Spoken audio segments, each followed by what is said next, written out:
In this video, I'm going to show you how you can work with labels or shapes on top of your empowered charts. Sometimes it is necessary to place one or more PowerPoint objects, such as shapes or text, on a chart, for example to explain a particular feature directly in the chart. If you now deselect and reselect the chart, you will notice the following behavior by default. If I want to click on a shape, in this case this arrow, I initially do not have access to it because my click selects the chart. The reason for this is as follows. To work directly and quickly with empowered charts, they are automatically activated by the mouse pointer. Previously, the charts were preloaded when entering the slides.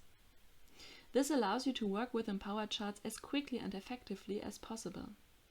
However, you always have the option to disable preloading and automatic activation of your charts.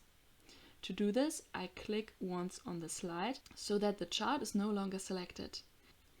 If I now hover above my chart, you will notice this eye symbol that symbolizes the preloading of the chart. If I click on it, the preloading will be disabled for this chart. And now I can select, for example, this arrow and move it around. It is also possible to disable the default setting that charts are automatically preloaded.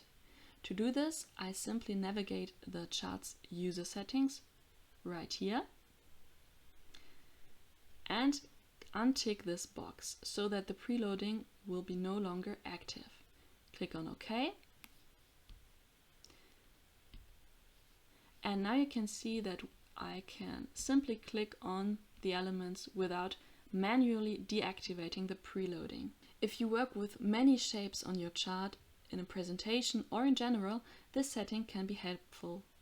However, it is also possible to activate the preloading for this chart via a click on the eye symbol right here. I hope this video has helped you to understand how you can work with labels on top of your empowered charts. Thanks for watching and goodbye.